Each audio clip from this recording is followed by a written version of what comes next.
पाकिस्तान ने ईरान के हवाले से आलमी ताकतों का मंसूबा पलट दिया है, उड़ा के रख दिया है। और ईरान जंग के हवाले से पिछले 48 घंटों में पाकिस्तान ने एक ऐसा सरप्राइज दिया है जिसके बाद अब ईरान भी पाकिस्तान जिंदाबाद का नारा लगा रहा है, अरब भी पाकिस्तान का शुक्रिया अदा कर रहे हैं। और किस तरह से आलमी ताकतों को पाकिस्तान ने एंगेज किया, पाकिस्तान की आला तरीन शख्सियत का डोनाल्ड ट्रंप से जो राबता हुआ है उसकी भी कुछ तफसीलात हैं।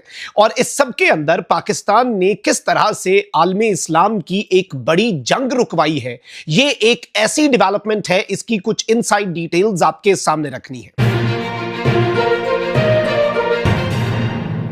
बिस्मिल्लाहिर्रहमानिर्रहीम, अस्सलाम वालेकुम। मैं हूं मखदूम शहाबुद्दीन। 23 मार्च 2026 पीर का दिन, पाकिस्तान डे पर आज पूरी दुनिया में पाकिस्तान की बात हो रही है, पाकिस्तान के एफर्ट्स की, पाकिस्तान के किरदार की बात हो रही है। और आज वो जुमला याद आता है कि एक वक्त आएगा जब दुनिया के फैसले पाकिस्तान में हुआ करेंगे।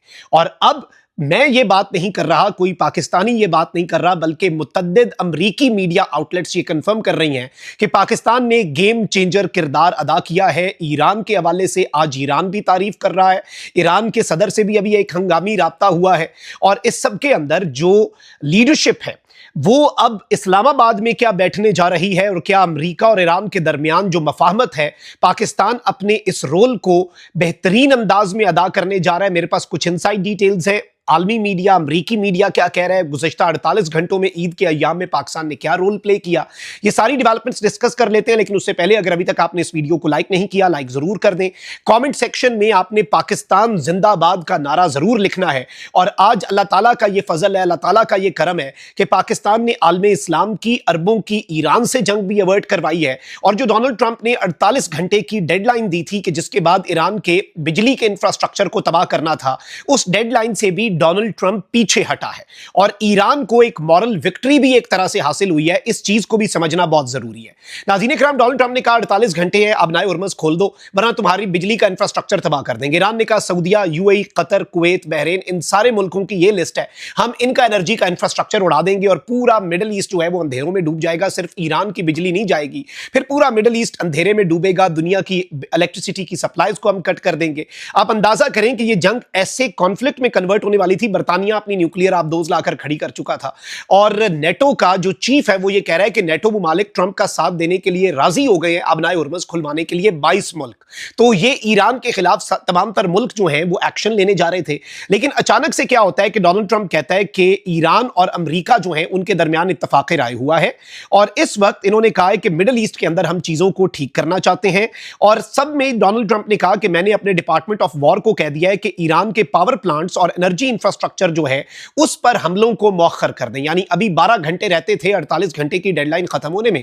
ट्रंप ने बाकी हमलों के वाले से नहीं, ये एक बारीक नुकता ये समझिएगा, एनर्जी और जो इलेक्ट्रिसिटी का और जो बाकी आपको पता है कि क्रूशल इंफ्रास्ट्रक्चर है, पावर प्लांट्स हैं, उन पर हमलों से डोनाल्ड ट्रंप ने अपने महकमा जंग जो है उसे रोक दिया 5 दिन के लिए। और ये कहते हैं कि ऑनगोइंग मीटिंग्स जो हैं और जो डिस्कशंस हैं अगर वो सक्सेसफुल होती हैं। अच्छा, फिर इसके साथ ही साथ ईरानियन मीडिया जो है उसने फौरी तौर पर यह खबर चलाई। डोनाल्ड ट्रंप ने कहा कि हमारी गुफ्तगू हुई है, लेकिन ईरानियन मीडिया ने इनिशियली ये कहा कि भाई कोई डायरेक्ट या इनडायरेक्ट कांटेक्ट जो है वो डोनाल्ड ट्रंप के साथ उस तरह से नहीं हुआ और डोनाल्ड ट्रंप जो है वो पीछे हटा है। डोनाल्ड ट्रंप जो है ही हैज बैक डाउन। तो इसमें अपीरेंटली यही बताया जा रहा है कि अमेरिका से कोई बराह रास्त या बिलवास्ता राब्ता नहीं हुआ। ईरान की जवाबी कार्रवाई की धमकी की वजह से ट्रंप पीछे हटा। ईरानी एक ओहदेदार ने ईरानी मीडिया को यह भी बताया कि सदर ट्रंप ईरान के जवाबी रद्द अमल पर पीछे हटने पर मजबूर हुए। ये इनिशियली ईरान जो है उसके हवाले से नैरेटिव सामने आया। जंगबंदी हो या जारी रहे, लेकिन ईरान के वाले से यह बात सामने आ रही है कि उसने तारीख भी रकम कर दी। अब पाकिस्तान का जो रोल है ना, इसमें मैं एक बात कहूंगा, let's be very honest, Pakistan के अंदर पॉलिटिकल तमाम तर चीजें अपनी जगह। पाकिस्तान के किरदार की ईरान भी तारीफ कर रहा है कि पाकिस्तान बहुत अच्छा किरदार अदा कर रहा है। पिछले दिनों भी ईरान के नए सुप्रीम लीडर ने कहा मेरे वालिद का फेवरेट मुल्क पाकिस्तान था। ईरान का सदर 4 दफा पाकिस्तान की तारीफ कर चुका, अरब हमारी तारीफ कर रहे हैं। लेकिन ऑब्वियसली कुछ लोगों को लगता है कि पाकिस्तान नाकाफी इकदाम कर रहा है, लेकिन ऑब्वियसली पाकिस्तान ऐसे इकदाम जरूर कर रहा है जिनसे ईरान भी खुश है, अरब भी खुश है, और सबको एक पेज पर लाकर डी एस्केलेशन की पाकिस्तान कोशिश कर रहा है।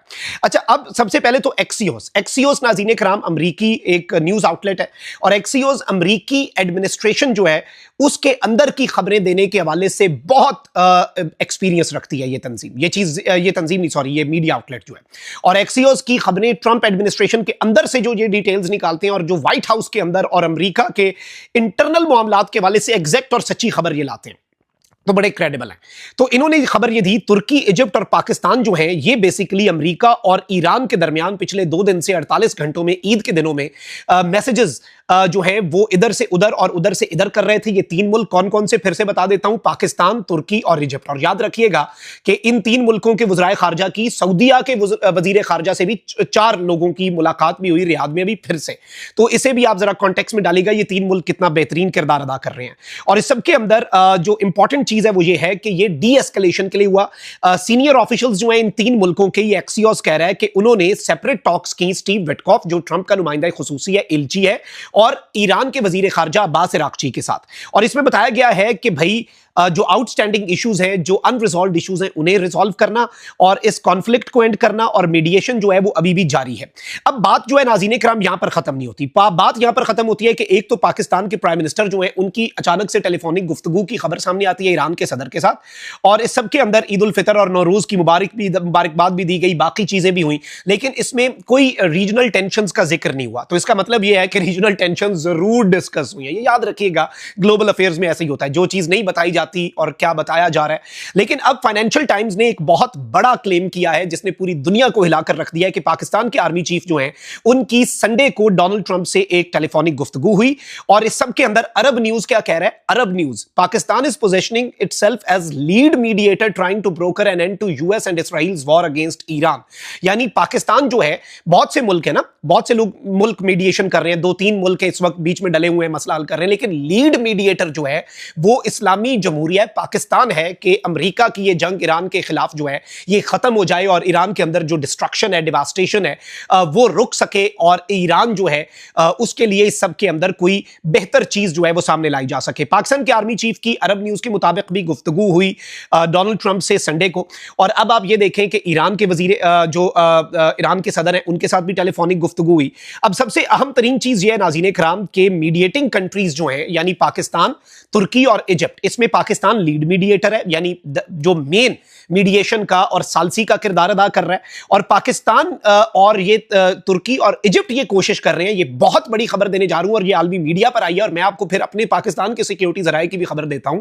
लेकिन इन्होंने ये कहा है कि मीडिएटिंग कंट्रीज जो हैं वो ट्राई कर रही हैं कि एक मीटिंग इस्लामाबाद के अंदर हो जिसमें जो ईरान की तरफ से भी इसमें शिरकत की जाए, और इसमें जो अमेरिका है उसकी तरफ से विटकॉफ, कुशनर और पॉसिबली अमेरिका के वाइस प्रेसिडेंट जो हैं जेडी वैंस, ये 3 लोग अमेरिका की तरफ से आए, यानी कोई इधर उधर के छोटे मोटे नहीं। स्टीव विटकॉफ नुमाइंदा खुसूसी, जेरेड कुशनर ट्रंप का दामाद, और अमेरिका का वाइस प्रेसिडेंट जो है वो इस्लामाबाद आए। ईरान की लीडरशिप जिसे मैंडेट दिया जाए, जिसके पास जो एम्पावर्ड हो वो आए। और इस सब के अंदर इन्होंने ये कहा है कि जो गलिबाफ है ईरान की तरफ से वो आए और वो यहां पर आकर मुलाकात करें और इनके दरमियान कोई बातचीत चले और चीजें जो हैं वो आगे बढ़े। अच्छा, इसमें अहम तरीन चीज ये बताई जा रही है कि अमेरिका के सोर्सेज की तरफ से ये कंफर्म किया जा रहा है कि बहुत सी मुलाकातें जो हैं वो सेपरेटली हो रही हैं, बहुत से मामलात जो हैं वो चल रहे हैं, और पाकिस्तान इस सब के अंदर कुछ बहुत ही बड़े लेवल पे अपना किरदार अदा कर रहा है। डोनाल्ड ट्रंप ने भी इस हवाले से कुछ बातें की हैं, और डोनाल्ड ट्रंप ने भी इस हवाले से कुछ इशारा दिया है कि बातचीत हो जाएगी, ये हो जाएगा। ईरान के अंदर कुछ पावरफुल जो लोग हैं उनसे इनडायरेक्ट राब्ता चल रहा है।